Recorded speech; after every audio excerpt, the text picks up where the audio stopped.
जी दोस्तों, कैसे हैं?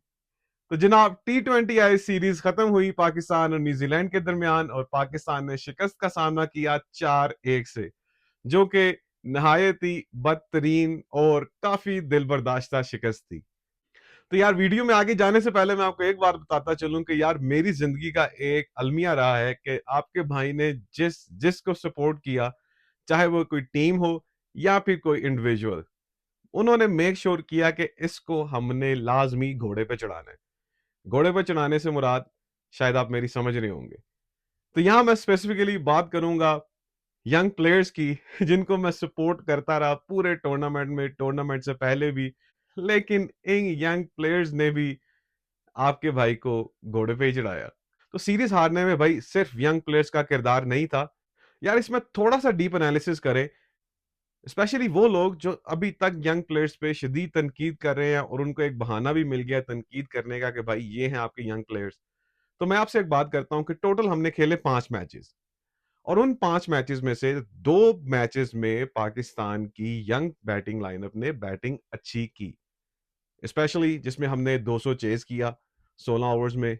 और एक जो 15 ओवर्स का मैच बारिश की वजह से हुआ, उसमें हमने 135 रन बनाए।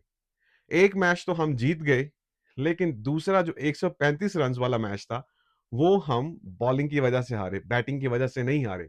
जी, 3 दफा हम बैटिंग में जरूर फ्लॉप हुए हैं, लेकिन 2 दफा हमने अच्छी बैटिंग भी की है। तो मेरे ख्याल से बैटिंग फेलियर की रेशियो यहाँ 60-40% है, कि 60% हम नाकाम हुए हैं, 40% हमने अच्छी बैटिंग भी की है। तो यार मैं एक और बात का जिक्र करता चलूं कि यंग प्लेयर से जिनको मसला है वो मुझे ये बताएं कि जहां हमने 120 और 30 स्कोर किया, बाबर और रिजवान के होते हुए हम यही स्कोर तकरीबन 150 या 60 कर लेते। तो भाई 20 या 30 रन का ही डिफरेंस है, इतना कोई ज्यादा फर्क नहीं है। तो न्यूजीलैंड ने जो रन चेज 100, सवा 100, 10 ओवर्स में किया, कोई 150, 160 रन वो 14 या 15 ओवर्स में भी कर सकते थे। लेकिन बात कहने की यह है कि नतायज सेम ही होते।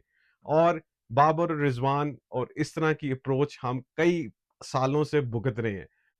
तो व्हाई नॉट यार, ये जो इंटेंट वाली अप्रोच या कीड़ा आप इसे कहते हैं, 6 महीने साल ये भी भुगत लें हम, तो फिर हम देखें, कंपैरिजन करें कि पुरानी वाली अप्रोच पे जाना है कि नई वाली अप्रोच पे रहना है।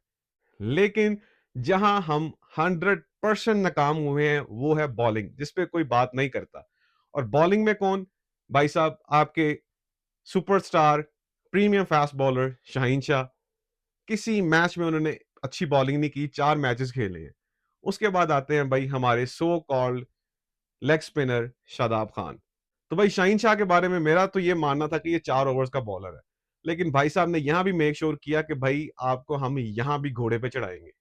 इतने आप रहते नहीं, आप मेरे बारे में ये बात करें कि मैं 4 ओवर्स का बॉलर हूं। तो मुझे ऐसा लगता था कि यार ये 4 ओवर्स का बॉलर इसलिए है कि 4 ओवर्स तो अच्छे कर ही लेता है। लेकिन फिर मुझे ख्याल आया कि नहीं यार, 4 ओवर्स का बॉलर नहीं है, बेसिकली ये नए बॉल का बॉलर है। जहां 10 ओवर्स फेंकने हैं वहां 4 ओवर्स नए बॉल से अच्छे कर लेगा।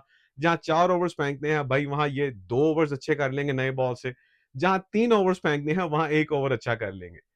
लेकिन भाई साहब ने यहां भी गलत साबित किया कि मुझे इतनी भी फेवर मत दो, कि थोड़ी सी जो फेवर मुझे नए बॉल पे मिलती है, मुझे वो भी नहीं चाहिए। और न्यूजीलैंड में भाई साहब नए बॉल से भी एक्सपोज हुए।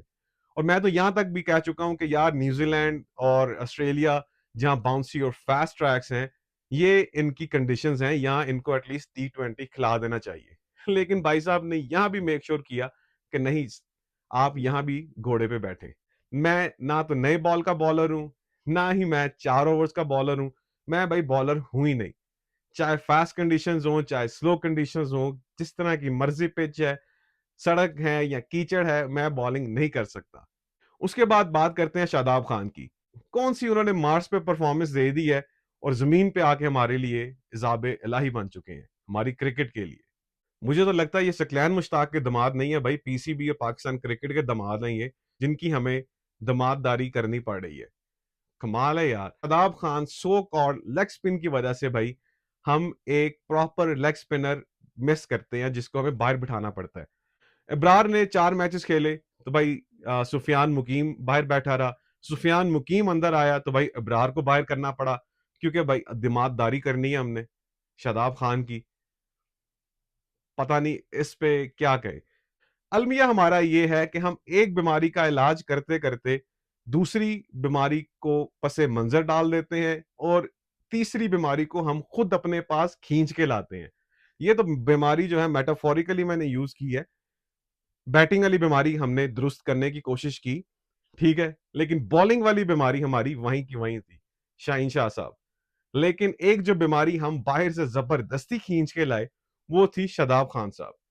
तो भाई एक बीमारी आपने दूर कर दी लेकिन 2 बीमारियाँ आप साथ लेके आए हुए हैं। तो इसका मतलब है कि भाई पीसीबी, सिलेक्टर्स, मैनेजमेंट या तो फ़ेवर दे रही है या फिर बहुत ही नालायक है। ये पीसीबी आप खुद ही जानते हैं वो या तो वहाँ फ़ेवरिज़्म का मामला चल रहा है या फिर नालायकी का मामला चल रहा है।